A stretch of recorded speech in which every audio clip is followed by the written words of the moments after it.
goal isn't to live forever. The goal is to create something that will. Welcome to Perspective, a podcast for wedding creators, where we sit down often with a special guest and talk about our many years of experience in the wedding industry so that you can learn from us and grow your wedding business. Hello, I'm Simon. And I'm Greg. Together, we are Cinemate Films, two Scottish-based wedding filmmakers who love nothing more than drinking coffee and talking shop with others in the wedding industry. This episode is, of course, sponsored by With Jack and Pick Time, but I'll get onto that a little bit later in the show as little pre-recorded ads. Sorry. Daddy's got to pay the bills. Greg, who are we talking to today? We are talking to Timi Oshin. Hello, Timi. How are you doing? Hey. Good. Thank you for That joining was a very us today, nice man. intro. Yeah, not the first time I tried it, which I butchered. You know, I listen to your podcast every time. I'm always looking for that. Welcome, everybody. Yeah. Oh, so wait, Good to are have you you. a listener of the podcast? Yes, I am. Yes. So Oh, amazing. I drive like quite long distance because of where I stay, and 2 hours I go through like 2 episodes of your podcast almost every single time. Some of them I have on repeat because it's just informative and also very entertaining. So Oh, that's amazing. I had no idea. That's cool. yeah, Thank it keeps me you. awake. Yeah, I'm intrigued then. What's been your favorite episodes that you've listened to? You don't want to put me on the spotlight. I would say I know, I'm sorry. The one you had with okay, let me confess. The one you had with Daniel Knight, I think that's his name, if I pronounce Yep. it properly. Yeah. Daniel and Sharon. Oh goodness, that was good. That was really good. Then you had one with I've forgotten his name now. He's a very fantastic film photographer. He does a lot of educational stuff now. He's also in charge of based on what he said in the podcast, he helps like photographers with their presets and the rest. That was really insightful. So Would it be Tom Wright? Yeah, I think so. Yeah. Then there's okay, one with cool. Gingerbread. It's a Gingerbread Man. I've forgotten his full Ginger name. Snaps? Yeah, Ginger's Ginger. Eyes? Yeah. That was really good. Cool. Well, I mean, look, if you're listeners, if you're listening out there and you're thinking, you know what, I've not actually listened to those conversations. Timi says go listen to them. Well, After this I said that Timi goes, yeah, after this one, obviously, after this one. So, I mean, you said you do a lot of driving, but where is your base? Where are you coming from us now? Yeah, so I typically would say I'm based in the Cotswold, even if I'm like 5 minutes drive, 10 minutes drive from the Cotswold. So I stay in Gloucestershire, so I get to drive around the UK or wherever weddings take me. Yeah. Okay. So, yeah, is there a particular area in the UK that you service, or are you, or even outside of the UK, or are you happy Yes. to go anywhere? So I've come to find that I have more travel weddings, destination weddings than even UK-based weddings. And when I do have UK-based weddings, either within like London, right, or like those common places in London or Cambridge, those have been like my frequent wedding venues so far. But I can say for example, this year, I would say 75% of my weddings are like destination weddings, right? So the remaining 25% is just registry and little London weddings, micro weddings. Yeah, so Yeah, cool. And we're still early in the year right now, but yeah. what does the start of the year look like you? I don't know if you've photographed any weddings yet, but what are you focusing on right now? Yeah, so this year's it's quite strange. Every year it's strange. You tell yourself, oh, this year is strange. Then the next year happens, you're like, wow, this is actually quite strange. So Yeah. I typically take 15 weddings in a year, and I have 7 currently. And out of that 7, I would say about 5 of them are destination weddings. I've got one in Marrakesh. I've got France, Paris. I've got South Africa. I've got yeah, just around now. You just keep my head where else I have to be to. I've got Greece as well. So it's mostly in Europe, I would say, most of my weddings. Yeah. So I am not really fussed about it because wedding seasons will typically pick up for me from um, April, May. Then you have a lot of, like, I have a lot of inquiries, but like these projects are people who are still trying to decide on, okay, what they want to do. Most times I find that couples after a while just kind of like coming for late bookings, which already for the year I'm already booked out. I mean, I said I have 7. I already know that before the end of February, like I will have closed in some other clients that I've been in conversation with. Nice. But I do find that as the year progresses, especially during September, August, you have some very late bookings during that time. And if I have space for that, yeah, most times those would not involve travel. Yeah, that's how my year looks like for now.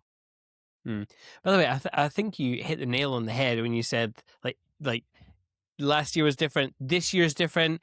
It's weird. Before, like pre-COVID, and I'm sorry, I have to use the word COVID, right? We all don't. We all. It was long a time. It was a long time ago. I'm so sorry. I'm bringing it up because we're all bored of it. Anyway, before then, we could kind of foresee the buying patterns of our potential clients. Post COVID, every year, like Timmy said, seems to be really different, and I find it utterly frustrating. I don't know if you are the same. Like, what the fuck? Yeah.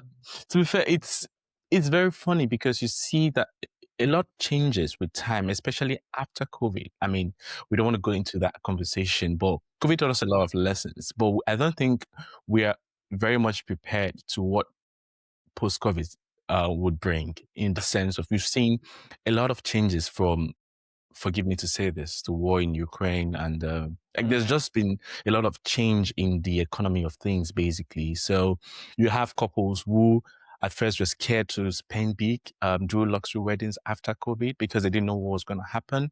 Then you move into 2 years after, like couples just want to just go all the way. Like we've been kept away from family for a long time. We want to spend. Now we're going into this year is quite hard to predict. I mean, you can tell the signs, you can see what's happening on a global scale when you turn on the news, but people are still happy, and that's the joy of the wedding industry. Like, regardless, even during COVID, as bad as it was, we still had our ways in celebrating love. I think that has been my consolation. That yeah, there are still many amazing stories to be told. Lovers still exist. So yeah. Love still exists. Nice. I was so we've done a good few podcasts recently, but I was talking to another studio photographer based in Louisville called Ben Marcus, and he was saying that, like, he posts a lot of stuff on social media, and he dared me to I mean, he gave me homework to do a social media post which is like a vlog, so like what my daily life looks like. And I had been putting it off, and I'm still putting it off because I don't know about you, but I feel like my life is kind of boring. And I don't know if that's social media, if that's just me looking at other people's social media, because I wake up, I do the gym stuff, I take the kids out, I then sit on my laptop, and I am in work mode for the majority of the day, unless I'm doing a lovely podcast. What does your normal day look like? Please tell me I'm not alone in my No, you're not. boringness. Okay. No, you're not. I just wanted to state quickly what you mentioned. I read a book by Donald Miller. I'm trying to find, yes, Donald Miller, 1,000 years, 1,000,000 miles in 1,000 years.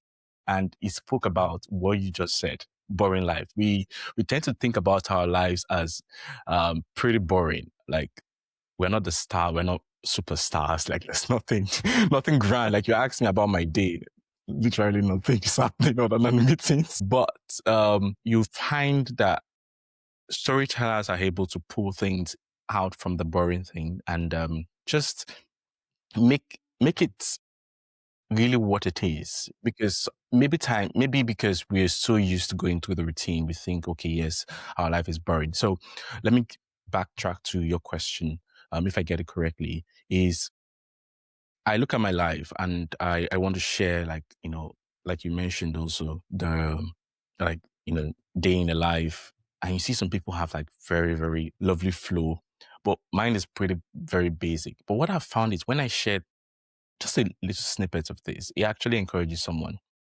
because as boring as mine is, someone finds it interesting. So, yeah, I don't know if that answers your questions, or if you want to take me back to your questions. I think I've lost the train of my thoughts. No, that was perfect. That was perfect. And actually, Ben said a very similar thing. I'm intrigued. Do you fill your day with, like, do you have any specific hobbies? Like, what are your interests outside of Yes, wedding photography? perfect. So now that leads me to the point of, I found that my life was becoming like quite boring, in the sense there was nothing other than go to work, wake up, edit all day, speak to clients, get back to the plane, and all of those stuff. So one of the things I started doing was I got a personal camera. So I would typically just photograph like my family. I was not an out. I've never been an outdoorsy person, so I don't like going out. I can literally stay here. I mean, yeah, all day, all Yeah. day. And I have a lot of friends on YouTube. No, what I mean is, I get, I can watch YouTube videos forever. I don't know if it's just me, but I can actually just stay 6 hours just watching YouTube videos. I'm like, wow, I know so much about this person that I've never met before. So that kind of life, is Yeah. what I've lived for a while. Then I decided to make a change. What that change will look like started with having a little one, and realized that, okay, she needed to go out, and we'll go to the park. And as she's going through the phase, we went swimming, we did all of those, but it was not an hobby for me until I realized that, okay, I needed to start cycling. So one of the things I've started doing this year is teach myself how to cycle. My goal is, I mean, every other 3 days in a week, I would like cycle a long distance, and it has helped me just clear my head, clear my space. Yeah, so that's one of the hobbies I've developed this year. Previously, I used to do a lot of painting, um, Okay. um, drawings as well, but I kind of like I've left that phase in Yeah. the past. Yeah, I come to see it like we're just living many lives in one. So Mhm. Yeah. See, with the cycling, is that road, yeah, like on a road bike? road, Yeah. yes, road bike. So Mhm. I've got some really, I mean, I'm nowhere near what some people would think cycling is, because some people are just pros, right? And I soon realized that it's actually an expensive hobby. I honestly thought it was just it was just then I realized that, oh wow, God, this is like photography, having different gears. And I'm like, I just wanted a simple hobby, something I can just go out with. So far, so good. I've loved it. Oh, I'm loving it. And I'm Amazing. really hoping to go, all of those long rides, and see how it goes. Mm. Yeah. You And are know, you are you oh, listening to anything when you're on cycles, or is that purely just clear the head and focus on the cycling? Clear the head. Sometimes it's really cold, because it's winter and everything, but just having that space just clears my head, not listening to anything. Because again, I said I spend a lot of time listening to uh what's the word again? YouTube, a lot of videos on YouTube. So it's just a good time just to listen to my thoughts as well, just to know, okay, this is what I'm thinking about. Okay, this is not right, this is right. Yeah. yeah. Interesting. Just on a side note, do you have all the lycra gear when you go for a cycle? Oh, You not do, yet. don't you? You do, don't you? Coming soon, coming soon, coming soon.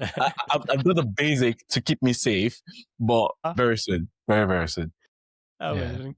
You Okay, mentioned well, the painting and drawing earlier as Yes. well.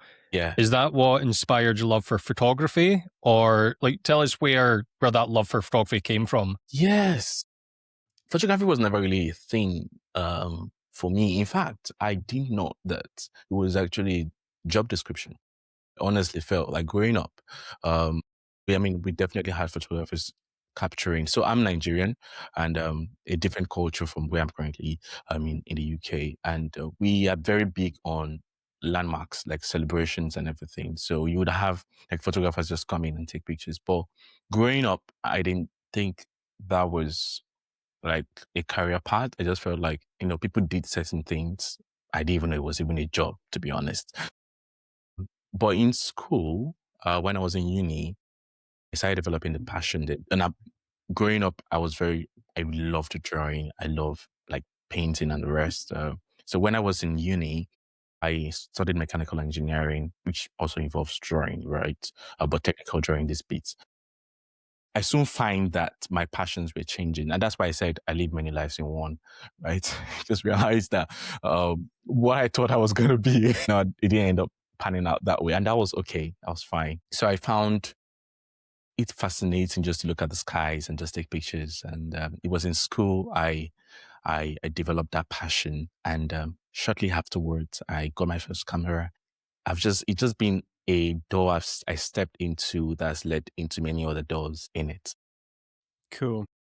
Let's talk about what you do with that camera. Like, for those of you who haven't maybe checked out Timmy's work, Timmy, do you want to describe in the best way possible what Okay. it looks like or what it feels to you that you do? Yeah. So, when you start out certain things, you don't have the words for that. Then after a while, you begin to look for the registers and the adjectives to describe. And that was me like 3-4 years ago. No, actually, yeah, 3-4 years ago. I was trying to find, okay, how do I articulate what nature of my work? Because again, I find myself as an hybrid person. I started photography as a documentary photographer, like studying, looking at the great photographers in the Fearless community. I don't know if you know about them, Oh, Fearless yep. Award, and you see how people use frames. I'm like, wow, this is amazing. These guys are like great storytellers. To studying the works of like fine art photographers whose work looks so much like painting. We have so many incredible elopement photographers who do like very fine artsy work. We have European photographers who do high-end fashion fine art photographers, photography. So I kind of like blended into that. And now I just call myself a fine art storyteller.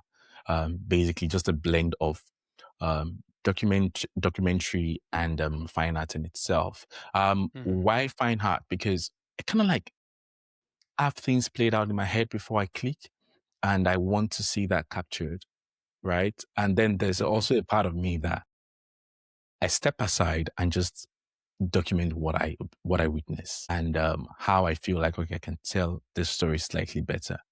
Yes. So that's how I would describe my work. Mhm.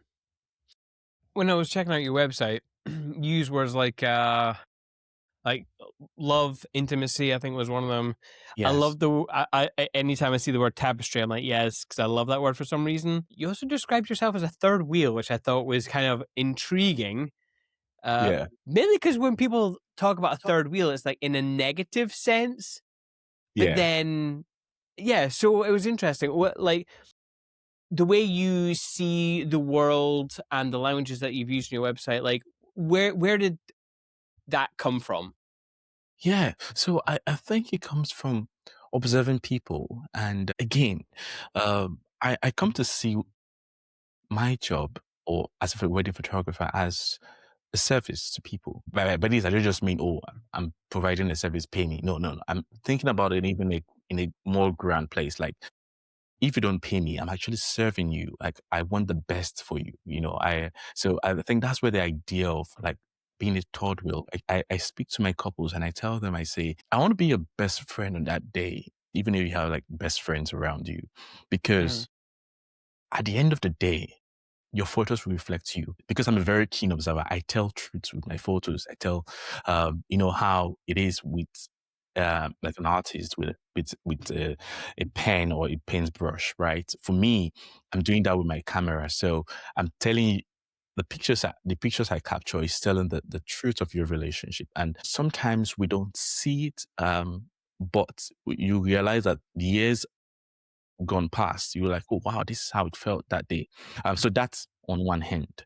I think that's how I see myself. I try to really ensure that images portray the people in front of my camera, both in their relationship, their personality, their fashion. And that's why I'm very big on like pushing the editorial limits slightly, because if people have invested a lot on their outfits, I don't just want to wing it. I actually want to see what we can do with those details.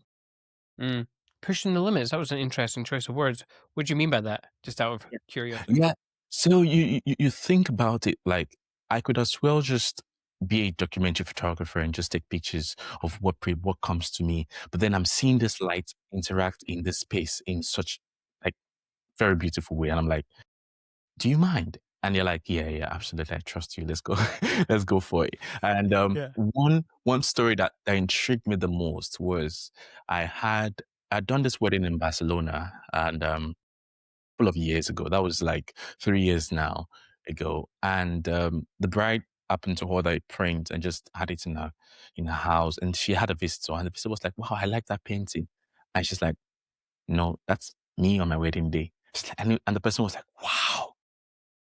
To be honest, that photo was stunning. And the camera which I used was not intended for that purpose. But anyways, that's a story for another day. The point is, you just see that, it's just a nudge in trying to push. If I didn't push for that photo, we wouldn't have gotten it anyways. That's what I mean by pushing the limit. I mean, I'm not really thinking about putting people on us, something like, something's weird or something unsafe, not necessarily that's yet. But yeah, creative limits, I would say. Yeah.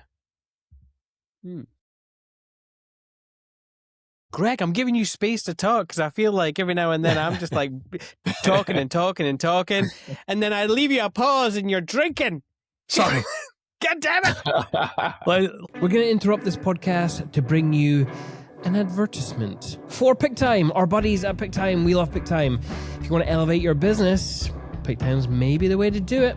It's an online gallery delivery service. It's a really good looking one, which is initially how we got into the service. It just looks better than all the other kind of platforms that we personally use. Yeah. We've over time got to know the owners, got to know the people behind it. Lovely people, great support system there as well. There's just so many tools at your fingertips with PickTime, but the marketing and the blogs and the slideshow features. Yeah, there's so much more than just a gallery delivery service. You've got all those things that Simon's talking about. You can create your own blog from it. You can create slideshows. One new feature that I really love is the vendor network. It's where you can use AI to curate a gallery for a specific supplier. So you could use AI to gather all the photos of the flowers and send them to the florist, and they would have that gallery specific just for them. It's kind of a mind-blowing feature. Yeah. And we might as well be taking advantage of AI before the uprising and it starts taking advantage of us. So let's just all bear that in mind. Yeah, and not to mention the built-in store, and that way you can just make more money while also having a nice, aesthetically pretty gallery. Yeah.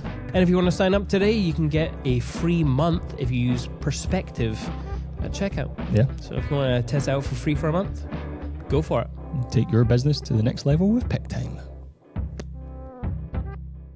You're with the couple on the couple shoot. You mentioned there that if you see some light, you'll ask them to go and do something. Like, how are you when you're interacting with the couple? Like when you see a setting that you want to put them in, are you quite directional with your posing, or when it gets to that, do you let them just fall into a pose? So I have, it's a mixture of both. I find that people are different, and I need to lean into personalities of the people like in front of me, which my couples or my clients. I find that most people don't necessarily know what to do in front of the camera, including myself. You need to tell me what to do. You need to tell me what to do, right? And you also find that some people are just natural. So throughout the entire day, sometimes I try to understand who my couple are or who they are in terms of personality, and that would determine how I go about it. Now, this is my approach. When I walk into like a wedding venue or a location, the first thing I'm asking myself is, how is the light? How is the light here? What do I have to work with? What is the frame I'm looking at? Sometimes I even take pictures, empty pictures of the space, without the couple, and I'm just trying to imagine, okay, if the sun comes in at this time, this is how the lights will be. And then when I do have the opportunity, I mean, as the day goes by, I'm like, all right, do you mind just staying here and just, yeah. If I find that they are really free, then they are very, very comfortable in front of the camera, I just let them do themselves. But then what I've done is create a space for them to do themselves, which is also like directing, but not directing, indirectly, right? But if I do find that they have no clue. And I'm like, okay, can you do this? Can you do this? Or can you lean into this personality? And I do find that sometimes you have to nudge people to lean into being themselves. You'll find that people actually love being photographed, but just oftentimes the person behind the camera matters. So, or how they go about it matters. Yes. So that's what I just do. When you're working together, when you go to a wedding, are you an introvert? Are you more outgoing? Like, how are Yeah. you when you're actually there existing? Okay, so I'm not like this Australian photographer. What's his name again? Josh. I think that's his name. Who Josh is Stewart. like, yeah, who is very, Yes. no, I'm not over the top. I am selectively introverted. I think that's the word, right? Where until I get comfortable with people before I just become eminent. But because of the nature of my job, it's not about me. So I have to put aside my personality aside while I'm also, thinking about, okay, how can I serve this couple? So I don't, I don't get, I don't care who is in front of me. I just do my job. Just Yeah. do my job and I Okay. try to do it well. And I can talk to anybody. So what I means is personally, I like my space. But on the job, I'm an extrovert, I'm an introvert, depending on what's happening there. Say, for example, you find, let's say, there's this so much energy in the bridal party. Having that so much energy and you're bringing yours as well, it could be very colossal, right? So I try to like reduce mine slightly, just keep it on a low. But if I find that everyone is just, I'm like, no, guys, this is a fun day. Let's go. Just kind of like boost people's morale up. And that's what I Okay. do. Even working with the team, I just kind of like read the room and know exactly what is needed to make us have a very great day. Yeah. Interesting. That's interesting that you said that, because a lot of people would um uh, not do the opposite, but they would read the room and match their themselves to the tone. Whereas it kind of sounds like you do the opposite approach, where like if there is like a lot of energy, you'll like tamper down because, like you said, it's not about you. But then when the energy needs to be brought up, you're there to Yeah. like fill in that space and give everyone a bit of energy. I quite like Yes. that. I quite like that approach. Because I feel like, and maybe I'm bad for this. Like, I will feed off someone's energy, not in Mm.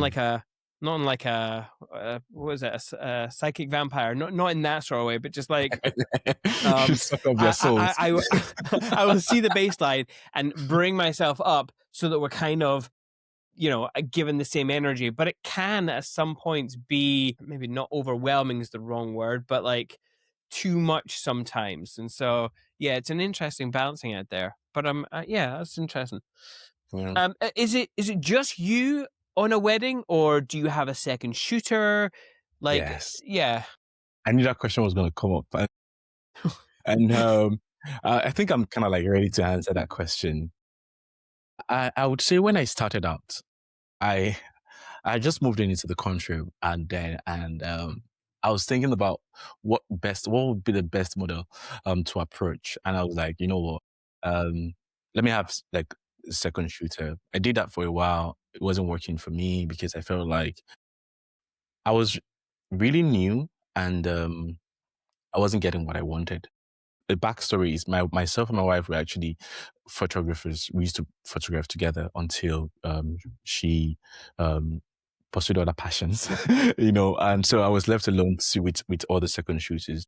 So what I did was I kind of like started solo shooting everything myself, no matter the size, and it was good. It was really, really good. So I would do a lot from details. Everything was within my head. Like I knew the progression of the event. I knew the progression of my thoughts. I knew if one piece was missing, I need to get it done, right? Then as I began to work on very high-end weddings, I realized that, okay, there's just so much you can do as a solo shooter. So now I'm almost all my packages or my offering, I insist that, oh, yeah, I think we should have 2, 3 photographers. Because a wedding actually brought me to that. So the couple had hired me to do just myself, and it was in London, right? And it was a very beautiful wedding. The couple were very happy with the photos. In fact, the wedding even made like publications, right? But I know I would have served the couple better if I had an additional help of people on the Mhm. ground. Because as small as the wedding was, it was 70 people. Now, bear in mind, I've done 700, 1,000 peer guests, wedding guests alone, and I Yeah. didn't complain, right? But this was just 70 people, but they had details. They had things that I felt like they would have, budget was not the problem. So I felt like I should have communicated that to them. And since then, I've tried to implement having not just myself. Also, it makes a lot of sense when you have more than one creative person, 2 creative people, 3 creative people on one project or on one commission. Just realize that you build each other up, you strengthen each other up. That way, you have creative ideas that you can just serve the couple better with that.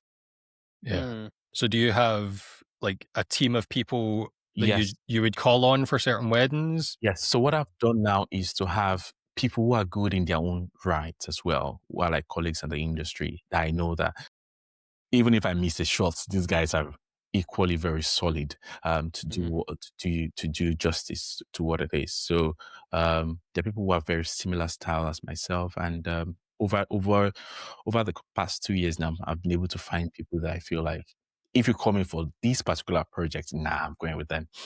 Yeah. Yeah. Yeah. Do you want to Cool. give them a shout out or leave them a That mystery? I'll leave them a mystery. I'll leave them a mystery. Okay. Okay.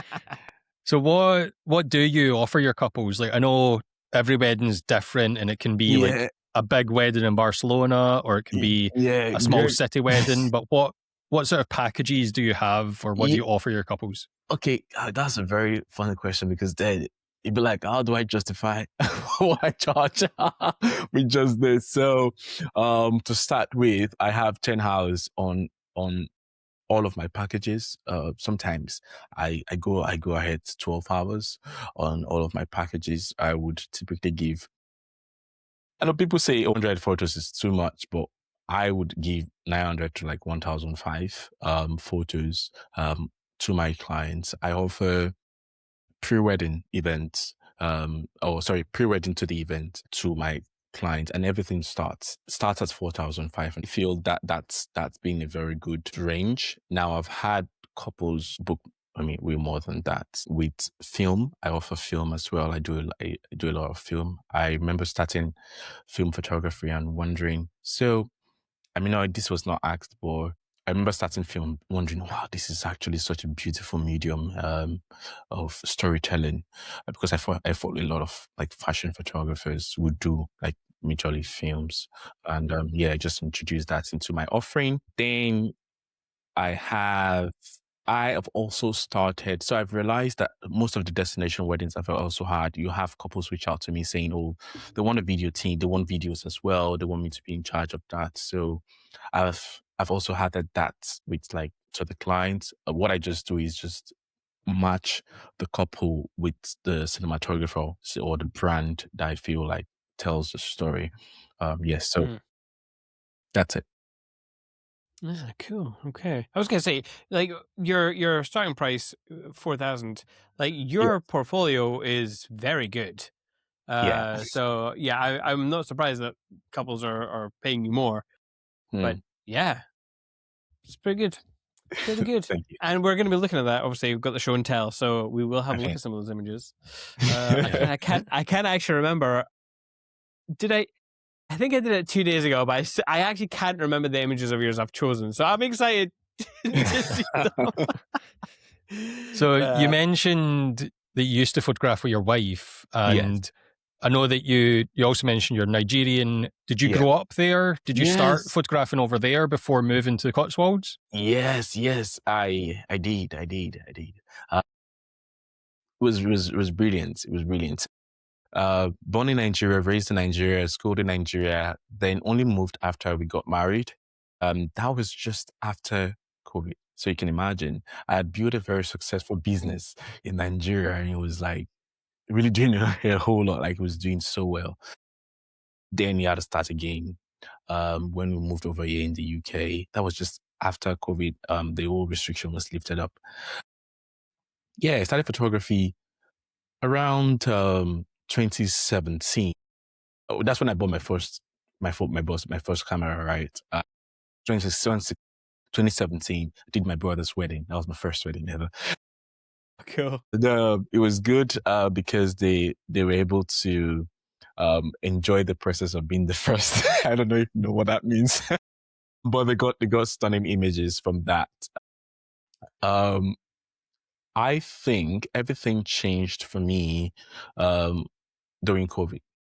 During COVID, I spent a lot of time on education, just learning. And not people were not booking, so they were doing a lot of educational stuff, and there were so many educational platforms that many camera brands were offering, many photography brands were offering as well. So I just locked in, in the words of Gen Z, and I knew exactly what I wanted afterwards. I knew, okay, 2019, 2020 was going to be the best season, even if I didn't have any wedding. So I kind of like begin to structure my business or my heart towards what exactly I wanted to do. And as soon as the restrictions were lifted up, the wedding started. I just poured my heart into every single wedding that came with that. And that's also led to me really, really receiving the recognition from like different places, right? Then 2021, I moved here to the UK, and it was like, how do I start again? I built a very solid clientele. I would typically photograph 30, 35 weddings in Nigeria, and they were doing really, really well. I was making a lot of money. But coming over here, I was like, build a new. I didn't know anybody, so just follow the same process on watching what people were doing in the industry around me, and seeing how I can upskill in terms of what are the things I need to learn that I don't know yet. And I spent that time. In 2022, I had this amazing wedding in Greece that just went super viral, and that was it. And yeah, since then it's just been good and consistent good through the years. That's a big change. Not only like, I mean, it must have been so hard to have to change your whole portfolio and start again. But like, I'm Yeah. intrigued. What brought you over to the UK in the first place? Yeah. Like, I know you Yeah. got So married, but what was yeah, the yeah. reason?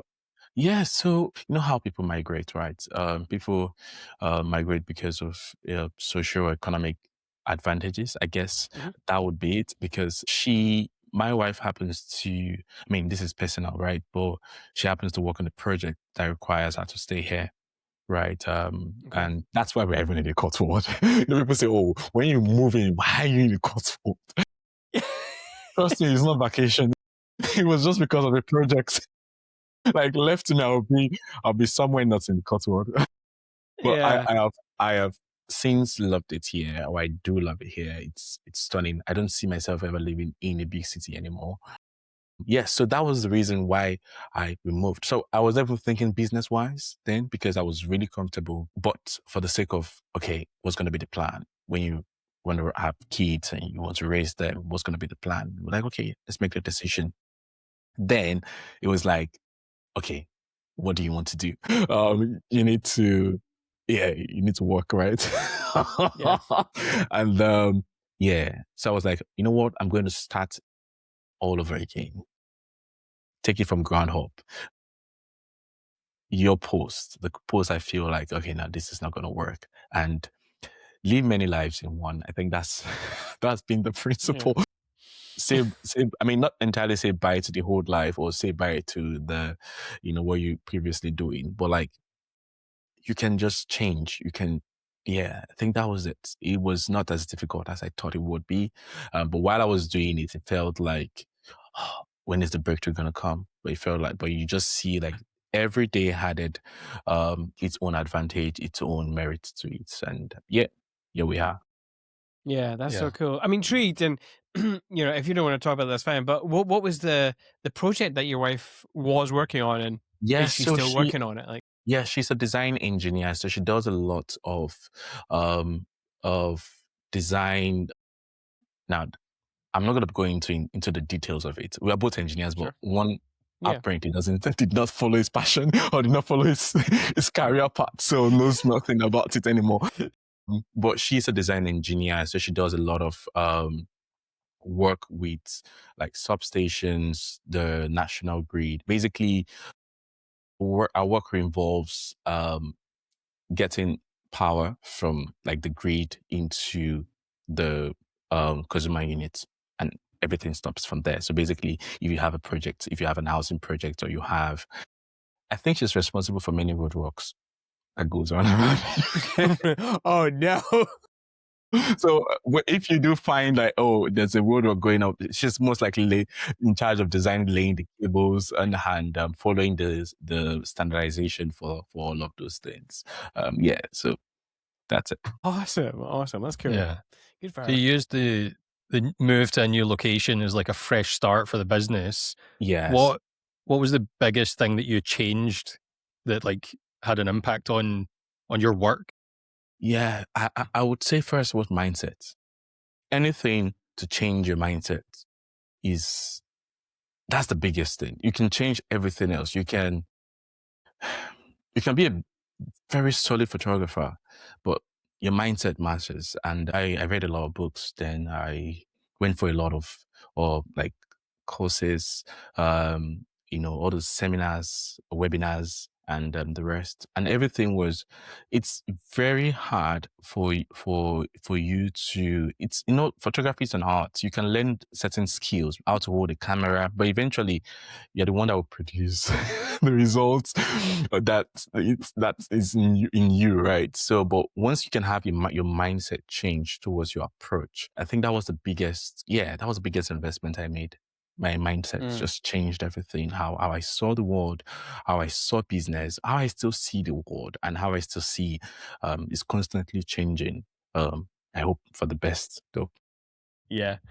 I want to go back to something you mentioned about going into a room and taking pictures of it just so you can think about the light and where the light's going to be in a room. When you do, go into a new room, and Yes. obviously you've maybe been there prior taking the photographs, but like, what are the things in a space that you look for first in terms of like that photography eye? Geometry and lighting. That's the first thing I Oh, look for. Yeah, interesting. yeah, Okay, geometry. Not many yeah, people have said that before. yeah, So, yeah. I mean, maybe that comes from your structural engineering Yeah, yes, skills. yeah, So, I mean, in a way. yeah. So, right. So, what for anyone that doesn't quite know what that would look like? What does that look like? Look for straight lines. Look for Uh-huh. leading lines. That's the basis of composition. Look for contrast, right? That's the basis for composition. I spend a lot of time watching filmmakers, not so much anymore watching films because nowadays films are not really technical. They are very entertaining and everyone just wings it. But you do find that some commercials are very, very amazing. Like you just see how the composition, especially commercials that turn into like storytelling, like documentary storytelling. So I most people I follow on my socials are like directors. Like because I'm like just so intrigued in about how their mind works, and that helps me keeps me on my toes as well. When I step into the room, the first thing I'm asking myself is geometry, light.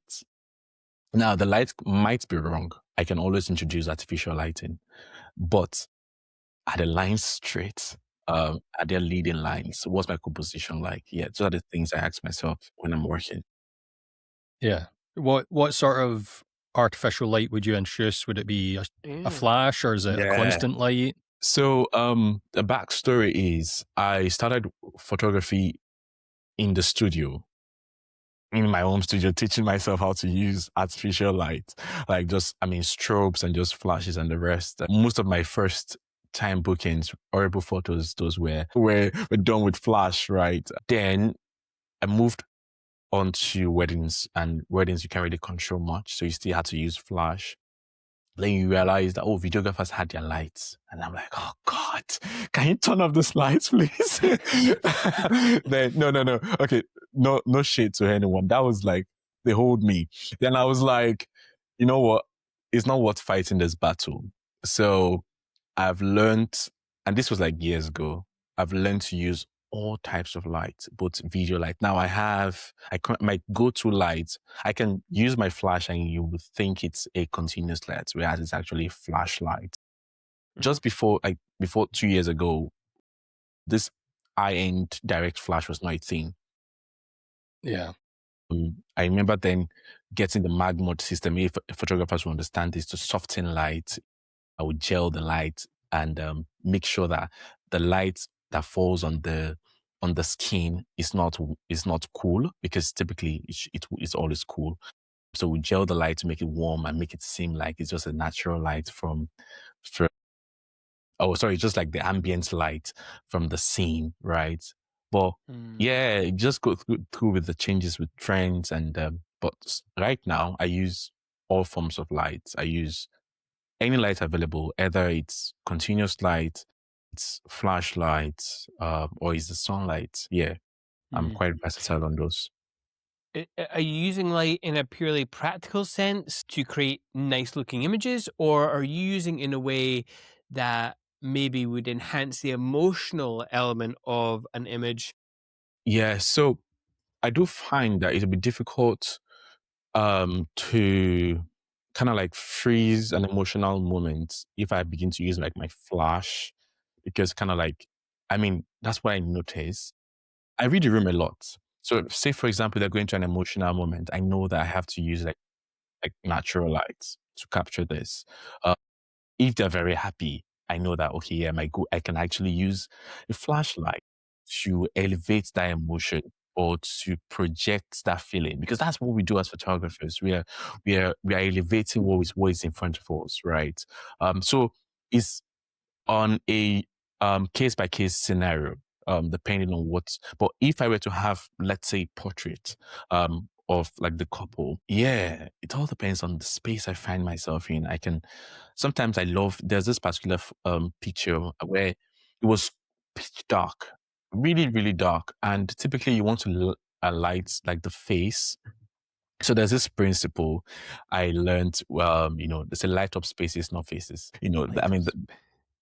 space is Yeah. not faces. So basically, Yeah. I mean, I think that has changed for a while now because a lot of direct flash is being used. So what that means typically is on a reception floor, you would have 3 point light set up. 3 point light setup is you're drawing a triangle across the dance floor. What that means is there's light everywhere. But Yeah. yeah, as opposed to direct flash, which means you're focused on this subject at this time. Right. I remember what I said. We've moved from that trend. So these are the things and tools that you find that you need to have in your arsenal that when the case coming, you can use it. If it's let's say we're having first dance. I don't expect myself to be in front of the couple while they're doing their first dance, and I am right there with my direct flash at them. No, that's not this. That's not the case for that. But during like after party, that's the case for that. So sorry. Mhm. So I'm able to use light up the space, not faces, during those intimate times, and use Mhm. the opposite. Let's say during party, during when people have had 2, 3, 4, 5 bottles and they're wasted, right? Yeah. Yeah. It's So it's that's what, interesting that you were talking about film and television there, because that's more of a modern lighting technique for TV shows now. They light the spaces, not the people now, because there's a lot of you know loads of productions use the steady cams, and so there's a lot of movement. So wherever yes. they want to put the camera, they gotta think about the scene being lit, because you're not going to be moving around with a light, because that looks super artificial. Yeah. And so yeah, but it's interesting that we don't really do that for weddings. But that's probably because we're not like, we don't have a team of greps and gaffers to move lights, and Yeah. we don't have a lot of time. So yeah, it's interesting. Yeah, it's funny, like when do you know Jennifer Moore? She No. has she's a Toronto based photographer, and she has something called the Film Club. Hmm. In fact, are we podcasting with her tomorrow? We are podcasting with her tomorrow. Sorry. Anyway, she talks about using movies and stills of movie frames in her work as inspiration. And I've always thought it's so interesting to compare those two environments of a film set and a wedding set, because one, you have total control, and the other, you have extremely limited control of everything, whether that be light or time or Yeah. personnel, or you're limited by your client's budget. I've Hmm. always just found that super fascinating to see how people can balance those two things, especially with lighting, because I feel like lighting is probably um the most visually identifiable thing about a scene for Yeah. me, anyway. Can I tell Yeah. you a story? Please. Yeah. Yes. So 3 years ago, I had a wedding in Lake Como, and I just finished watching La La Land on the plane. And that was my first time seeing La La Land. I've seen The Greatest Showman. They came out at the same time. I think La La Land won some Academy Awards, and I was like, oh, The Greatest Showman deserves better, and all of the stuff. So, but I just seen that movie at that time in the plane, and it was just amazing. Like the color science, color selection, and everything. Then the dance and the stars. I don't know if you've seen the movie. Just stuck in my head. Then the night of the wedding, a day of the welcome party, the couple, I wanted to do a photo shoot, and typically I would schedule for like during the day, but things happened and we found ourselves in the night, and I was like, so we had this checkers floor where the couple, and I told them to just go for a dance. I literally created an image from a movie scene I had just seen. And that, I mean, this is to reiterate that yes, you do find that there are some times where our inspiration are like even in the movies we watch. And even if we do not have the supposed budget or the team, you find a little goes a long way into Mhm. what you can create with that. Yeah, Yeah. that's cool. That's really cool. We often talk about the Austin Kleon books, to deal like an artist, and it's like, yeah, that just little bits of inspiration Yeah. doesn't mean you're trying to do the exact same, That but same way. yeah. Yeah. Mm-hmm. So Mm-hmm. we're talking a bit about like equipment and what you use. So what's in your kit bag, camera and lens wise? What do you use? Oh, my wife is gonna. Yeah, I buy cameras every single. So Does I've she moved know you systems. buy these cameras? Oh my goodness, yeah, she does. Okay, that's fine. I didn't want to but get you but into trouble. I've told her that yeah, we're stopping now. I think any camera can do a good job at this point. Yeah. Yeah. So I've gone through. I currently have my Canon R5 and R6. I got that when it came out, and I moved systems from Fujifilm into Canon because of the colors. The colors on Fujifilm is stunning, but this is me talking, so I don't care about what other people say. But I felt like Fujifilm couldn't really pull it off because I needed a full frame, right? Yeah. So I paired that with the GFX system, a medium format camera from Fujifilm, which is also very solid. I've added that as well. Then I have Sony's. So this is pretty much non-clientele work. Just things I just like to have. I've got the FX6. Sorry, I've got the FX3. I've got the Sony A7C2. I've got the ZEV1. I've got Leica Q2. Yeah, and yeah, no, I've stopped. I've actually stopped. Yeah, because I do find I'm looking at them and I'm like, wow, that's a waste. Like, It's a lot of you've- money sitting on a shelf there. Yeah, yeah, I'm like, nah, this is not going anywhere anymore. Then I've got And like, you don't have a Nikon, and they're doing quite good just now. They've got some And nice cameras out. So. guess what? My That is my first professional camera was actually a Nikon. Not even my first professional. My first camera was a Nikon E3200. Then I moved to the great D750, which was awesome. Yeah. I left that life into the mirrorless world with the Fujifilm. I had 4 Fujifilms, sold 2. Currently have family. I have 2 Fujifilm just for family. Sold off 1.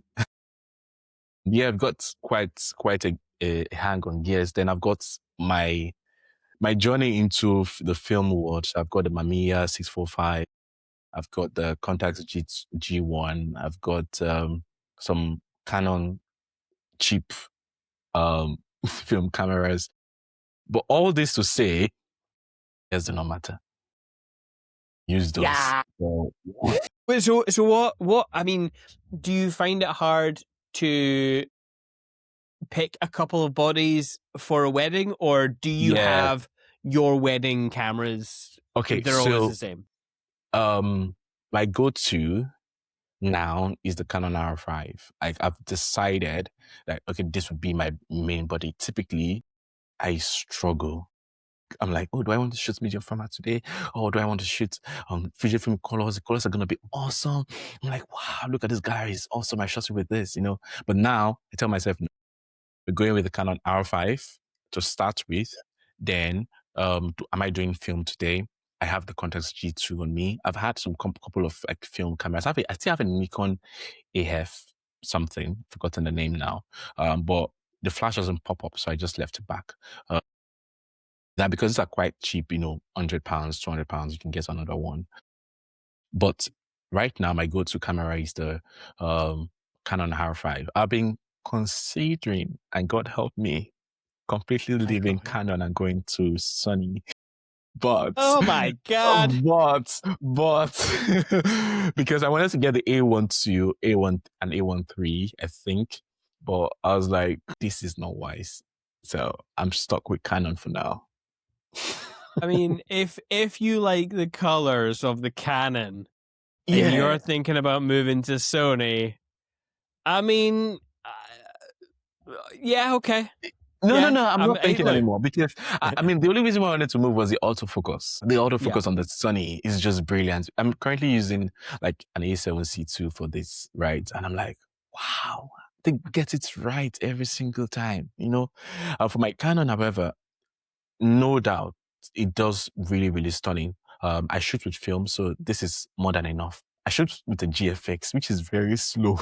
Like anyone that has a GFX will understand that. And that's the reason why I've not made a switch, because I'll push more for colors over like autofocus, because as well, if people didn't have this kind of technology in the past, can do great work. Who am I? Yeah. I mean, true. There is something to be said by comparing yourself to, other creators who had lesser tech, Yeah. especially like having been doing this for 15 years. When you hear people go, "Oh, it's just not that good in low light," I'm like, That's a wild statement to say. I don't Yeah. think venues have been getting darker and darker. I just think maybe the expectations of things, like with technology being so good, has the bar Yeah. risen with it? I just don't know. But you could do so much.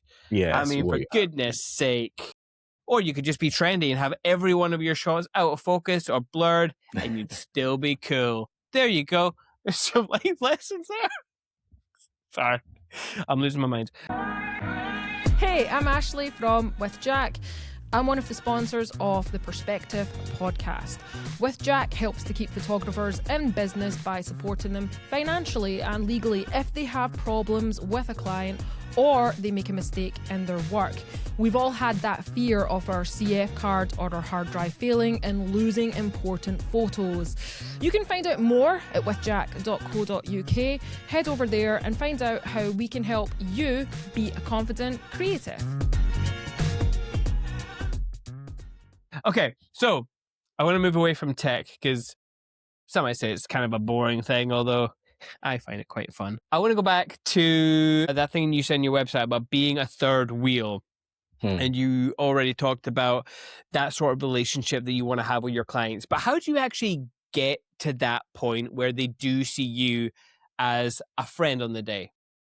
Yeah, so it's very difficult, I would say, but you do find that as a wedding photographer, you have no room to do otherwise. Like sometimes you don't get to even know the couple until the wedding day.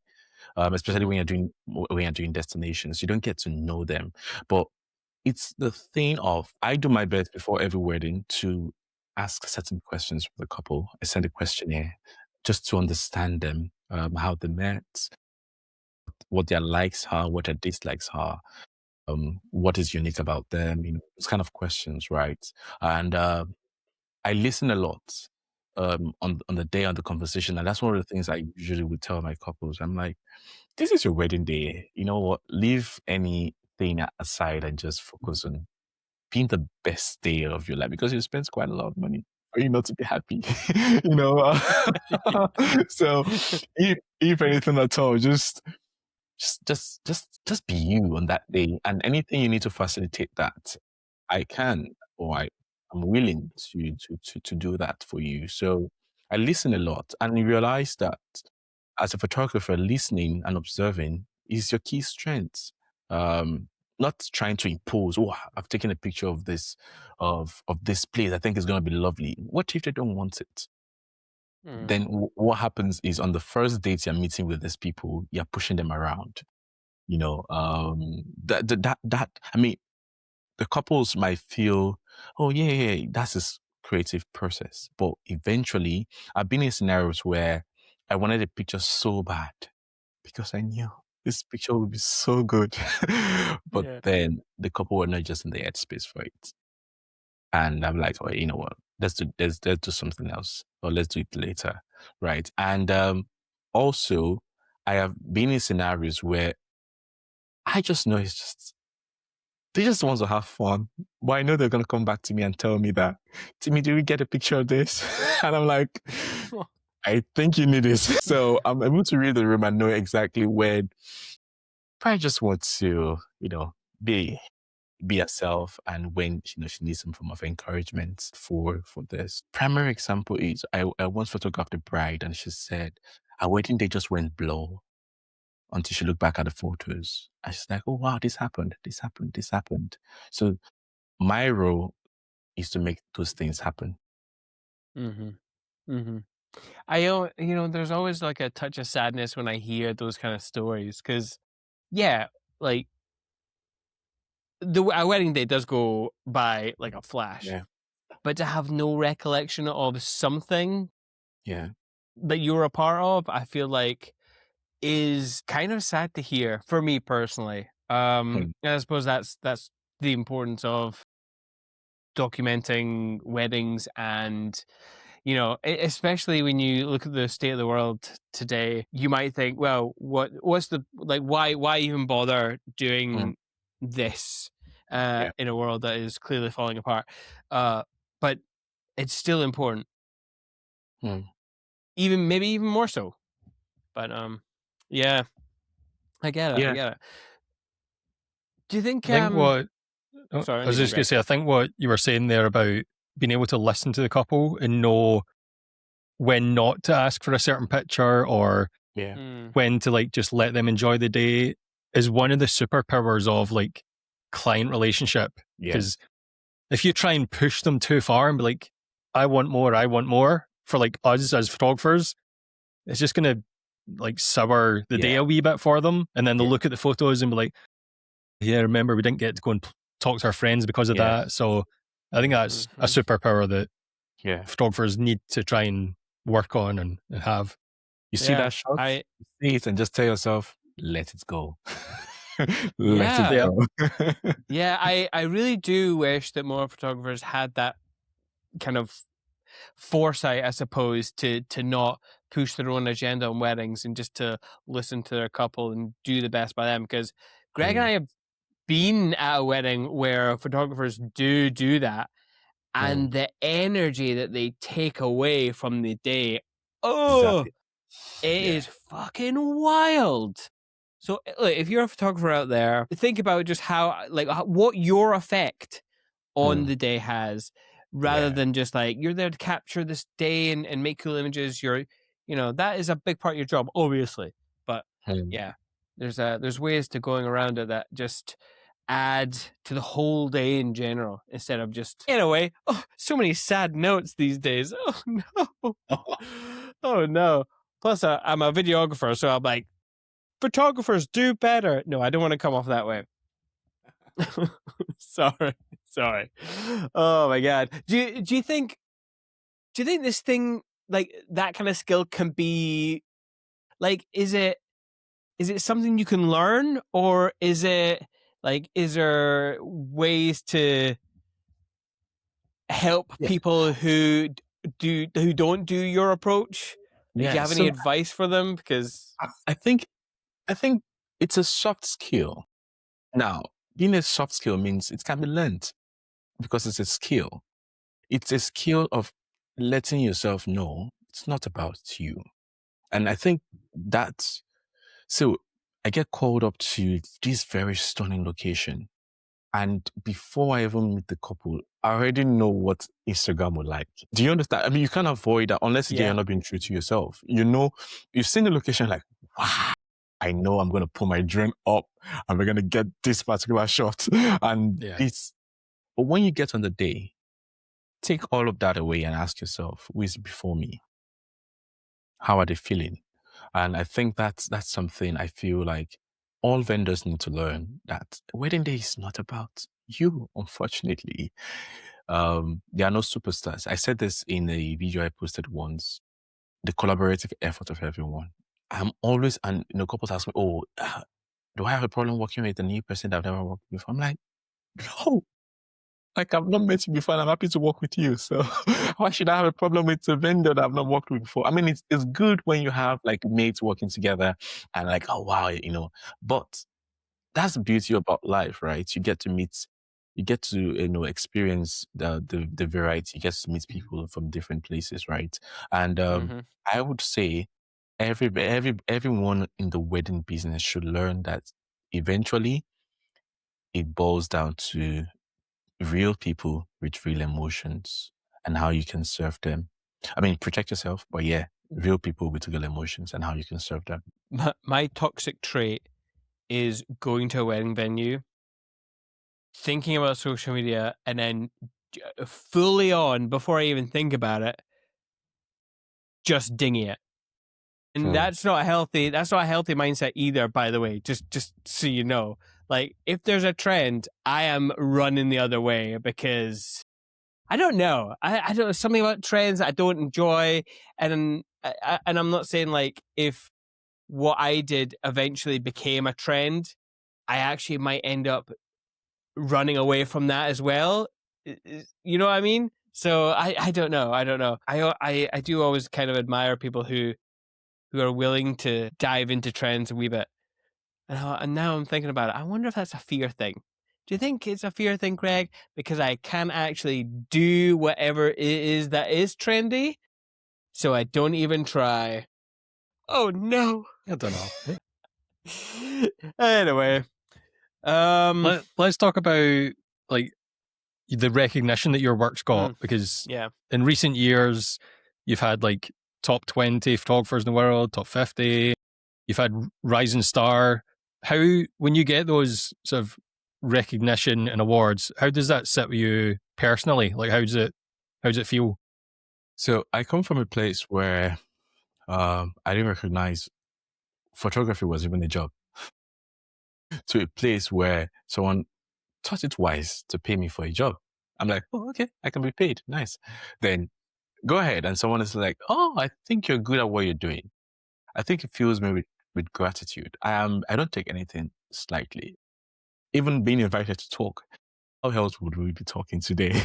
It's an honor that, and such a privilege. I see many things go online and I just can't wrap my head around, it's not your right. Like, do you know how many years beforehand this did not exist? Now we're such a time as this. I know wedding photography is not going anywhere. Wedding videography is not going anywhere anyways. But we're in a world where it has happened as this, that we can, literally provide for our families, live a passion. I think the extra bit is being recognized. Everything else is, I'm just grateful. I'm filled with gratitude when I'm even being paid to do a job. When I received those recognitions, it was like, oh, a moral booster. Like, oh yeah, I think you're doing really, really well. And but to me, nothing beats the fact that this is even a job for me. It might change in a couple of years, right, to something else. But right now, I'm just so grateful for the opportunity to be able to serve and be paid, because most people serve and are not being paid. But I'm able to serve and be paid, then to be recognized. That's a good thing. That's a good thing. Yeah. Gratitude, I find, is like, if you spend some time to do like a gratitude journal, which is something I used to do, because sometimes I still even do struggle with remembering what this job actually gives me, instead of always just like trying to drive forward business, bookings, what am I not doing, blah, blah, blah, blah. I feel like it's a really powerful mindset shift that you can do, is to look at things in that more gratitudinal mindset. And it reminded me, I was looking back, Austin Kleon, I used to be part of his Patreon, and one of the things that he got people to do was to do a gratitude zine. I believe it was a gratitude journal, but it was like a micro version where you make a little zine, and then you talk about your process and stuff that you wanted to work on, and then right at the end it would be like the things that you are grateful for. And I might actually go back to that, because it really did shine a different light on things, I think. Yes. But yeah, if people are wanting to do that, totally recommend his Patreon. It is rather good. So yeah. Yeah, did the awards, I mean, did they change anything in the way that you approach your work, or even social media? Has that changed your approach, or your experience with clients? Not really.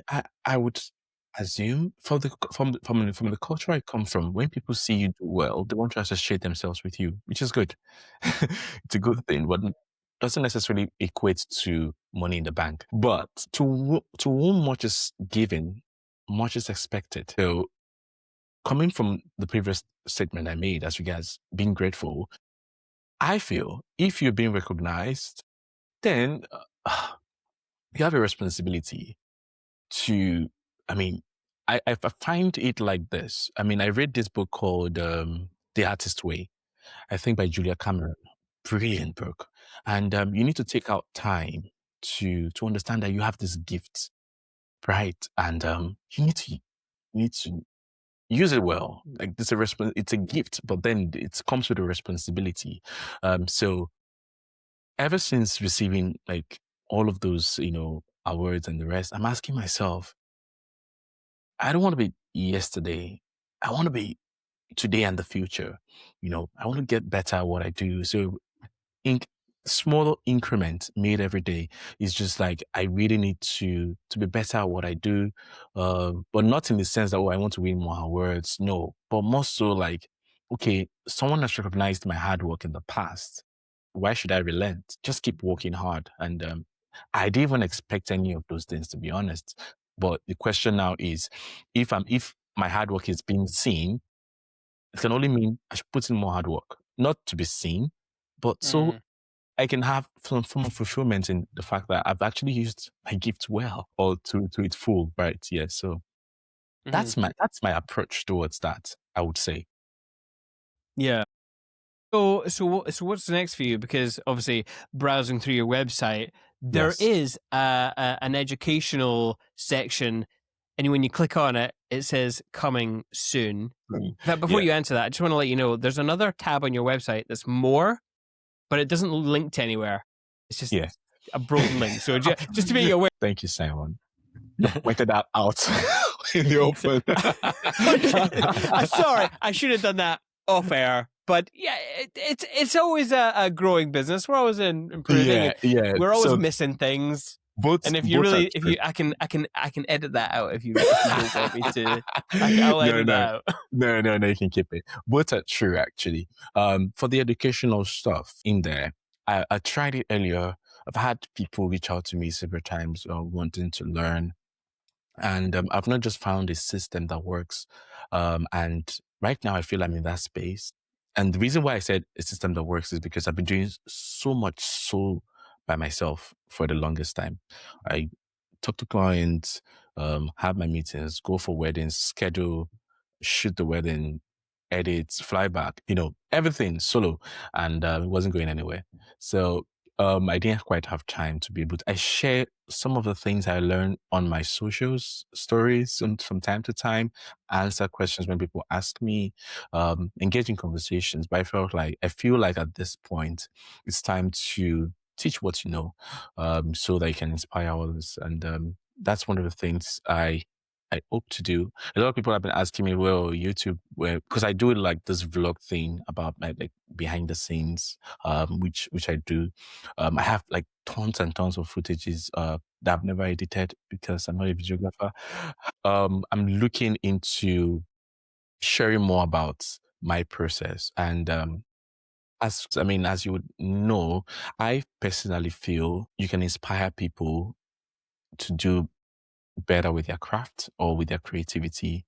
And I think that's my goal, to see people serve others and serve people well while also finding fulfillment in what they do. So that's for the educational part. For the more part, I am looking to do much more than that. I'm guessing you can imagine I've done, I mentioned some Sony files, some Sony cameras. So what do you think is coming up? Yeah, so I started this project with as a director anyways, with commercials. So I'm looking to doing like that, but I don't think it's gonna fit into that website. Maybe I might split the website into two, wedding page and commercials for that. But yeah, that's the explanation. Yeah. So that age-old Yeah. question: should it just be weddings on your website, or should it be all your Yeah, creative yeah, endeavors? because it's It's a like hard one, Timi, man. Timi Oshin can be a brand. You're thinking about the brand. You're like, okay, okay, people already know you for this. Okay, do you separate the brand? Do you have something? Yeah, to be honest, late last year I was even thinking about having a completely different name, that can do the pilot ideas that I've had. Yeah, I think that's the point. That's the point. I would be intrigued if there's anyone out there listening to this conversation and you've been in this discussion with yourself as to the brands, or you've even made the move. What have you learned from it? Can you tell us? Was it a good move to do whatever you did? Was it a bad move? Would you reconsider? What are the pros and cons? Yeah, because yeah, it's always a talking point, and I never, after like even back in our beginnings, this was a question that we would ask ourselves, and people would have answers, and then the answers would change, and then the industry would say one thing, clients would say another, or potential clients, and so you'd always be left with whatever decision you made, that feeling like it was always the wrong one, and that sucks. Yeah. So yeah, I don't know. I want to hear from other people's experiences with that. You said that when you moved to the UK, you were educating yourself and learning a lot from other websites, other creators and stuff. Yes. Was there any one or two resources or creatives that you'd like to shout out that had a big impact? Yes, I would actually. For one, Katie Mary, brilliant photographer she is. She's an ultra luxury wedding photographer, as you imagine. And all our webinars changed everything as how I saw the business in terms of like the business and serving the luxury markets. Greg Finnick, the French photographer, stunning work. Daniel Kim is amazing. Yes, I mean a couple of others as well. But I would say those three kind of like played quite pivotal role. Then I also have this guy Jide Lakija. He's an icon ambassador. In fact, I think he was the first Black photographer who I know was doing like luxury weddings, because it's quite rare to find like people like myself in certain rooms before, and I'm like, I need to study this guy. So I was in a discourse group throughout the COVID period. It was amazing how he works with light. The things I know about lighting with flash was from the conversations in his discourse group, right? So that was really, really amazing. And then social media. Social media is my biggest, God, people share a lot on social media, so you can learn a lot from there. I mean, they kind of try to hide it or tell you without telling you. But if you pay attention, you'll learn a lot from people, even complete strangers. Like, what's going through their mind? Why did they do this? Why did they photograph like this? Why did they choose this angle? So yeah. But I have since realized I need to stop social media and move on to many things, because nowadays it's not healthy anymore. Everything seems like regurgitation of like the previous ideas, nothing fresh. So I'm spending more time to just reading books and experiencing the world around me as well, and getting to meet with people one-on-one, see life and document it better. Yeah, that's my approach. No. Yeah, nice. You mentioned that kind of Black point of view there with other photographers. When you were coming into the luxury market, like how much did you look at the wedding industry as a whole? Because there's a big critique of it being kind of whitewashed. Yeah. Like what was your approach and your mindset moving into that kind of field there? Okay, so this is a very funny story, and I hope like people understand that we all talk from our experiences, right? And we can understand also from our experiences. But then when we have conversation, we begin to see the world in a wider light. Back in Nigeria, I was earning quite a lot. I was charging millions when the average salary was, okay, let me for context. I was earning 10 times the average salary in one wedding. As a Nigerian, so I was earning quite a lot. So basically, the business can sustain itself for the longest time. I moved over to the UK as a Black photographer, and maybe as a photographer in general. I was like, okay, what's going to be the rates here? It wasn't comforting to know. It was so terrible. I was like, how do people live? This was like me being really genuine, right? Then I remember having a conversation with the planner once, and my price was not even, I can tell you, it was like 4 times lower than what I even charge now. And she was like, oh no, you can't charge this. I was like, that was my first inquiry. And I'm like, I don't understand it. Wait, what's the plan? Like, how do you do business that way? Like, do you expect me to shoot 1,000 weddings before I like provide for my family because of what? Like, this is a business, not, I understand, but I had just questions in my head. I had to revert back to my book and tell myself, you know what? Americans, maybe the people that we see online, because I don't know how it happens either in person, but Americans are quite big, like on everything. Yeah. And you see them throwing out numbers out there, and I'm like, what? I think this is how I'm supposed to live. You know, that's that's that's that's the dream, right? Then I'm asking myself, but my reality doesn't say that. So how do I move myself from shooting? God, terrible amount of money. God, I can't even imagine how people do business that way. It's crazy. Then I said things needed to change, and it was uncalled for. Sorry, it was unheard of. Like, especially in the UK, people like myself would charge a certain amount of money. And I was like, nope, I'm not going to charge that anymore because it doesn't work for me. So I bumped my price to £3,000. The market shook that off because, again, when you come out, the first people you get to meet with are people like, people with similarities, people that look like you, which I have since learned that it might not necessarily be the best. You have to find what your clientele is and what they want rather than, okay, who you can associate yourself with first. Right. So like I said, mindset changes and I can meet with anybody, like brown, red, I don't care who you are. Like I just network with everyone. um, Yeah. and try to get the scope of how they're doing in the industry, try to understand what their mindset is like. Um, then I knew, okay, the first time I was paid above £10,000, it was a black person that paid me. And she said, oh, I value your work. And I'm like, oh, wow, I can be paid that much. Okay. I don't charge up to like Daniel and Sharon and, the Bottegas and the rest, right? Yet. But my mindset changed when I realized that first, I'm doing a business that I really love doing, and I'm exchanging it for my skill, my time. So two things. On my own side, putting the work required for that. And on the other hand, if people value it, they'll pay for it. So that means I started breaking, what's the word again? Glass ceilings. I think that's what it's called.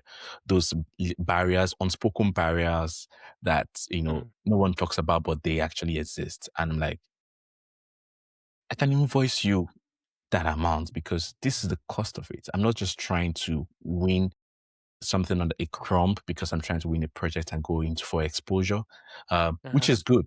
I've done those in the past where I've shot weddings for free. But now the reason why you're calling me to this wedding is because you know in your heart I am the best man for the job. And if you know in your heart I'm the best man for the job, money is not the object. Yeah, you can pay me for what I'm asking. Yeah. And at the end of the day, like, you aim for like 15 weddings a year. We're Yeah. similar. There's plenty of people out there that will value the work enough to Yes. spend that money Yeah. and to fill the calendar. Yeah, absolutely. We've talked a lot about your work, Timi, but let's see it. Let's move on to show and tell. Show and tell. Again, every time I say show and tell, I realize I feel like I need to get my guitar out and just like make a little jingle. I'm sure everyone would love that.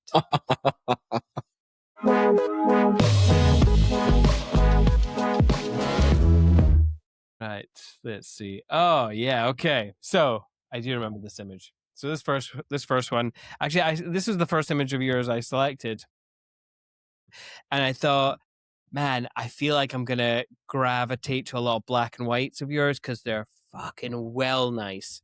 Yeah. Oh, thank This one had a kind of I don't want to say a different tone from some other images in your portfolio that you post online, but there definitely is like like you mentioned fearless earlier, like that style of photography here.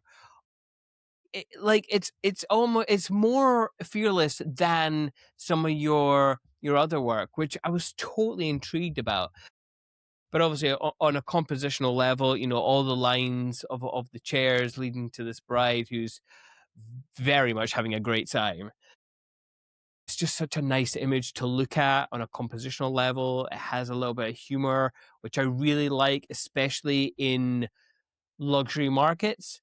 I feel like people almost don't know how to play with tone in the bigger weddings. That's just me, though. If I'm wrong, or you have a different opinion, listener, you tell me. You shout at me. But yeah, Timmy, tell me about this image. Why did you take it, and what was your thoughts when you did? Yes, so I remember this wedding was back in Cambridge, and that was my first time in Cambridge actually, and we had this very very lovely wedding. In fact, I think it was sometime in September, so it was still quite sunny, and the sun was just so direct. So um, we had the ceremony in church, and then they came with the boat. I think the little those pontoon boats, right? To where they have the drinks reception, and the guests were welcoming them. So they had this little chairs, or I don't know what they are called, for their guests. Basically, to just relax while they're on their way, right? Um, and after the family formals, it was I saw the chairs and the way they were lined up. Now I've taken details of this, and I can imagine, okay, oh, this is gonna be awesome if I had like a subject in one of those chairs. And I was like, okay. I told the bride, I said, I think you've had a very long day. Just relax on the chair. Yeah. So Yeah, that's where this you see what I said by sometimes I don't even tell them exactly what to do. I just say, you know what, I think you've had a very long day. In that context, I knew what I was aiming for, but I just kind of like created this scene for her, and she was like, "Oh yeah. God, I'm so tired." And then yeah, that's why we had that shot right there. Yeah. So it is like a blend of documentary and editorial, because you look at it and you'd think, oh, that's just happened and he's documented it. But Yeah, you've had that editorial touch of saying, look, this is going to look cool. Just guide it to happen. So I like Yes. that. Yeah, the guiding is key as well for that client experience. Like when they feel like they're being taken care of, like you care about that, and you can Yeah, also take a great image. Like yeah. that's hitting all the ticking all the boxes. Amazing. Yeah, love it. Next image, Greg. Yeah. So your portfolio has all these amazing grand ceremony shots where the actual ceremony is going on. And so one, by the way, I found this absolutely hilarious because if you look right into that aisle, there's a videographer with his tripod right in the middle of the aisle, and I thought, oh, like I know we do it, I do it, and stuff, but I don't know. There's something really funny about it. I just hope they communicated with you and you understood, and he wasn't being a pain. But like, was this your angle? Like as well, is this you? Did you remove yourself from the ceremony to grab this image, or is this another one of your team? Yes. So this Yeah. wedding was in Como, as you can see. That's the Yeah. and my approach for every wedding is context, people, and action. Context, people, and action. Okay, where are we? Who are the people, and what are they doing, right? Or what's happening at that moment? So I move very fast. Either I'm working solo or I kind of like can tell right now with my experience what's gonna happen before it happens. Kind of like you've premeditated it and you're waiting for it to happen. But Yeah. then I still keep a very innocent approach towards it. So it keeps me on my toes. But what I've done is I was working the scene. Now, take note, I actually had a second shooter for this job, right? So it was fantastic photographer. His name is Masia, Raphael, really, really stunning guy. But what I did here was while, everything was happening and there was that quiet time where I mean, I can't really see the photo now to tell, but I would want to Yeah. say the way I remember it as it happened was I noticed there was this quiet time where, let's say, the officiant was reading something or something was just going on. I felt like, okay, you know what? I've captured some moments in between those time. I ran to the back, picked up my drone, took it up away from the scene, because I knew that it's a very intimate wedding, as you can tell. So they can probably hear the sound of the drone, and that would be distracting. So I took the Yeah. drone far back slightly, then had that shot just to show the context of where we are at that moment. And this remains an iconic for me. I love it because for the couple, it just tells them, oh, we got married in this place, basically. Yeah. I love, you know what? I should have pegged it as a drone shot, because like to actually remove yourself and go this far away. And Yeah, go I on. mean, you must have been in the top of the trees, obviously, if you look at all the foliage around. I'm like, oh my God, come on. You've been doing this for this long, Simon. You should know these things. Come on. Well, another thing I But yeah. do is I've recently just bought a neck strap for my drone. I just leave my drone up in the air, and Okay. the drone controller is just by my side, with fresh batteries, so he doesn't have to crash while the Yeah. ceremony is going on. Because it's up there in the air, I don't have to start feeling the drone rising, that noise that it makes when it goes up, and it's just right there.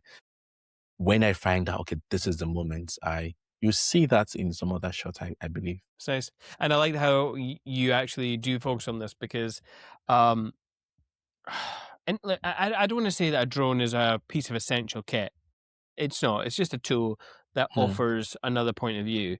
Yes. But I really do feel like when I was at a photography farm a year or two ago, the biggest critique a lot of photographers were getting, like especially in the higher end weddings, was the establishing shots and the storytelling. Where were they? And you can do that without a drone, obviously. It is infinitely more harder, Yeah. in my experience, especially when you kind of want to be down there to remove yourself. But I would maybe suggest that people start maybe looking at drones. They're not that hard to fly. And the licensing, oh Jesus, I mean, yes, that keeps on changing. Yeah. And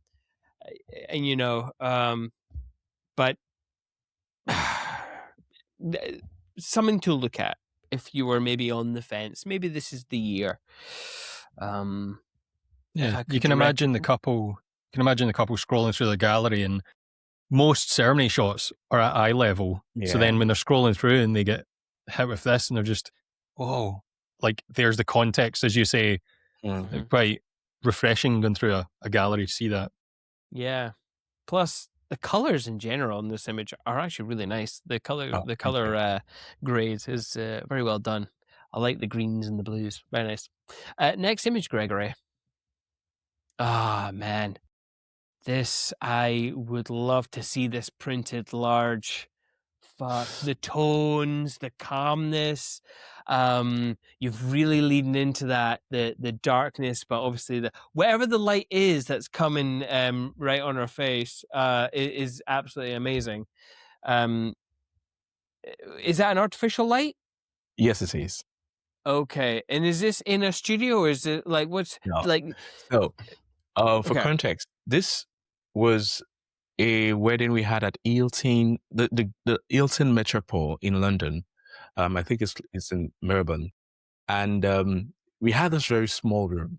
She had a suite, but she had like how many girls on that train? Okay, this is a traditional wedding, a cultural wedding. What that means is you get to wear these outfits, and you have some other like ladies on your bridal party. It's not necessarily bridal party, but it's like you can call that for the context of this explanation. And they were just everywhere. And you know how ladies can be just being everywhere. Like, oh my God, I'll be at my minions. So we had just a small section of the room, which was close to the TV set console, right? And the lighting in London that day wasn't great. Meaning it was just blare, no light was coming in. It was just blare, right? So what I did was two things. I had a continuous light and I had a flashlight. If I were to use my continuous light, I would lit up the place, our face so much that it will become like, you can easily tell this is a flashlight. If I should use a continuous light, you could easily tell the background as well would have like the effect of that light. So what I did was I took my flash and the modeling light on the flashlight was all I used on there. Okay. So it was just, I saw it and I'm like, okay, how do I make this timeless? Yeah.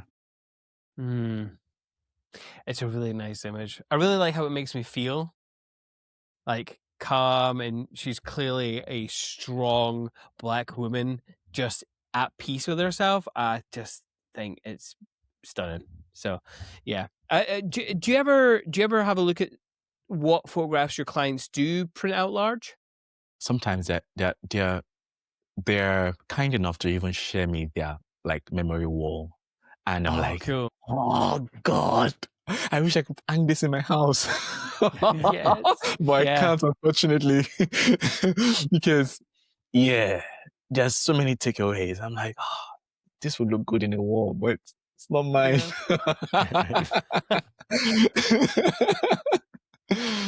Yeah, it's nice. It's very nice. Next image, Greg. But yeah. So this image makes total sense now that you've said geometry, because the straight Yes. lines are on point here. Perfect. Now so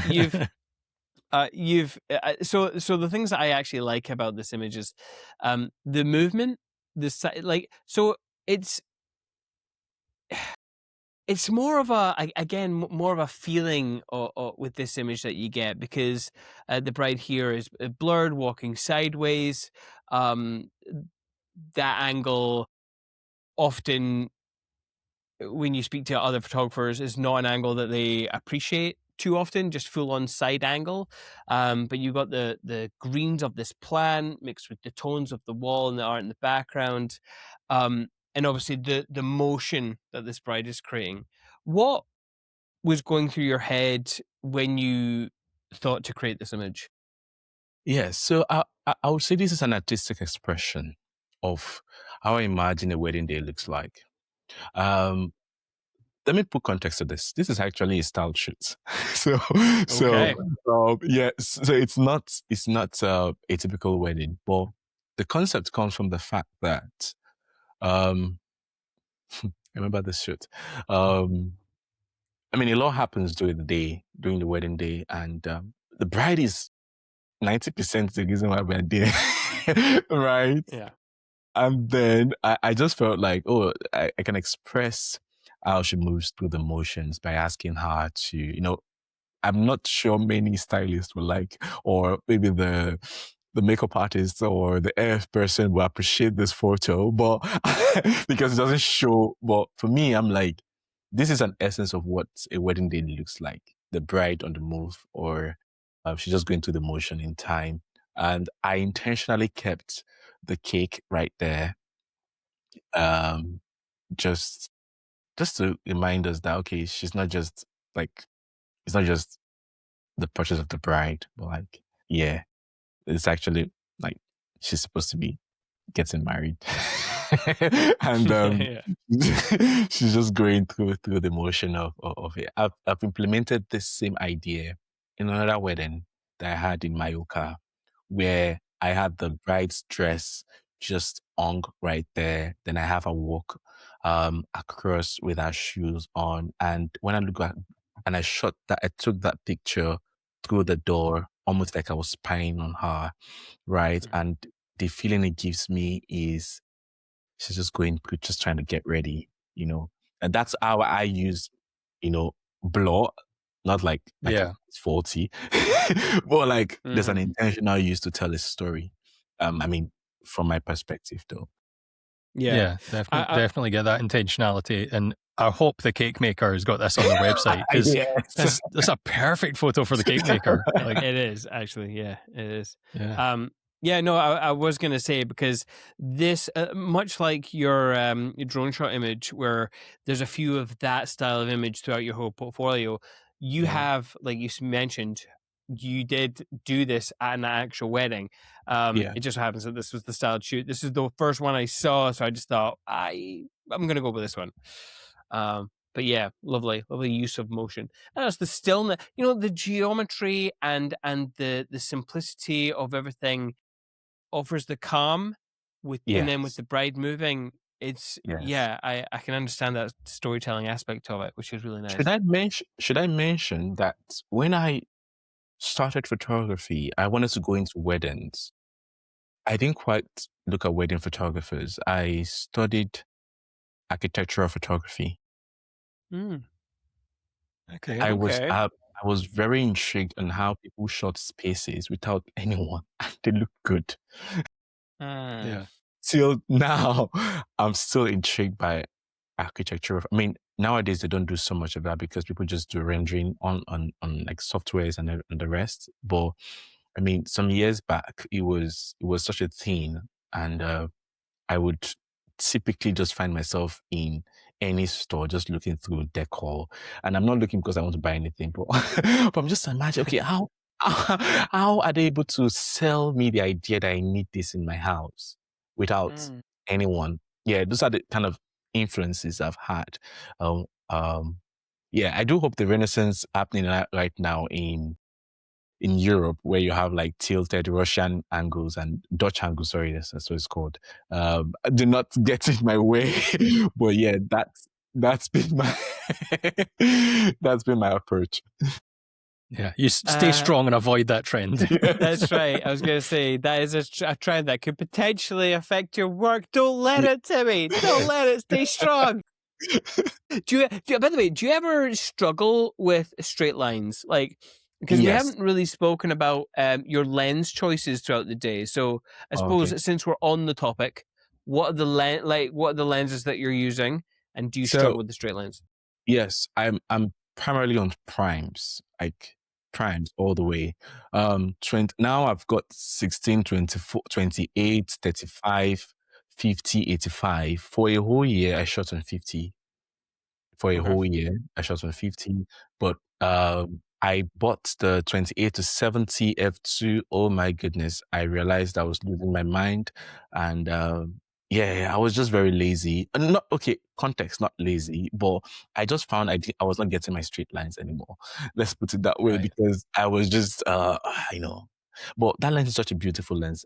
I might get it again. I don't know. The quality is beautiful, but it's a zoom lens. And yeah, just wouldn't work for me. So right now I just stick to 28, 35, and 50.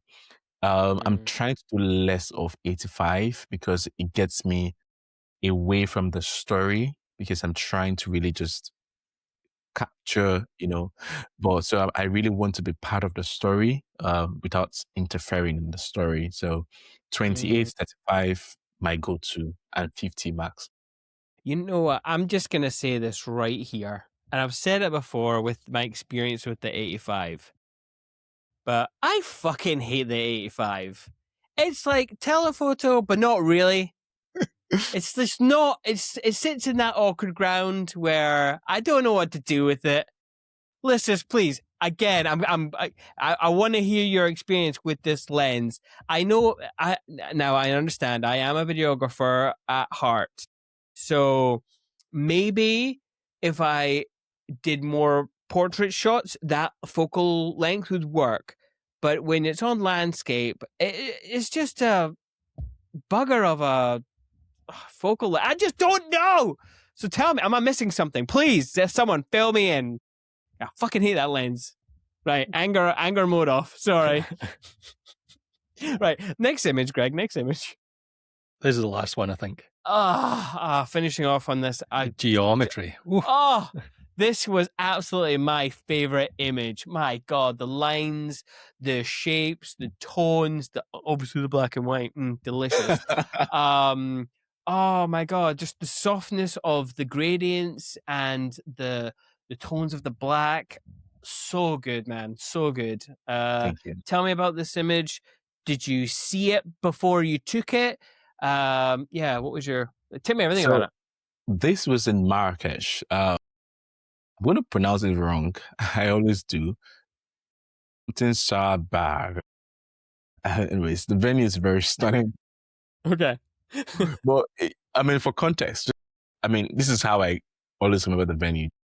Just, Google the venue in Marrakesh that you just got married, and this is the same venue in Marrakesh. Stunning venue. Now in Marrakesh they don't let drones. So in this same wedding, I had this particular shot where I ran up like, God, 1,000 steps I can count now in my mind just to get a particular shot. So, and I was just a solo shooter. I literally had my both knees swollen after this wedding. So it was like walking all day. And this is such a very big, like, I don't know if you call it a villa, but it's more than a villa. It's just huge and big, And I'm working my ass off like throughout the entire day. This is the bride going to change to our after party outfits, and I'd seen this particular stairway during the day. I've passed it like a couple of times, and I was like, you know what? This is gonna be great. I don't know when, I don't know how, sorry. I don't know when, I didn't know how, but I just knew this is gonna be great. So I had that at the back of my mind. And this was like around 11-ish, 12 p.m-ish thereabouts. And it was completely dark. There's no light here. So what I did there, on the right, if you look at, you can see there's a light coming from somewhere. What I did was kept my monopod on that place, had the flash pop out right there. Yeah, and I had to stand. So basically, it's hard to explain if you've not seen the venue, but it's like standing down a window and taking a picture. So you're not really aligned. You're like this, trying to make it straight. It was quite a struggle, but I had a very good insight on what I wanted, and I took some couple of shots of the couple with the bride. And they were like, oh, wow, that's good. And I showed, that kind of thing whereby the bride is like, I completely believe in you. Like, you've been amazing all day. I just want to change. And then I showed her the photo and the portrait I had of her, because you need to understand that brides want what they want, which is a picture of themselves. And I showed her what she's like, wow, this is amazing. I was like, oh yeah, and I get it. I get what you're saying. So after I gave her some form of courage, I took some couple of other shots. Then I was like, okay, we're done. But I knew I was not done, because I was waiting for that motion.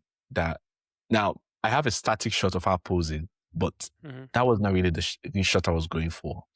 Right. Because if I told her, okay, I wanted to just walk down, because I know at that state of her mind, she will just walk down and it will be very, weird, or, it's just give off that feeling, right? So that was the shot.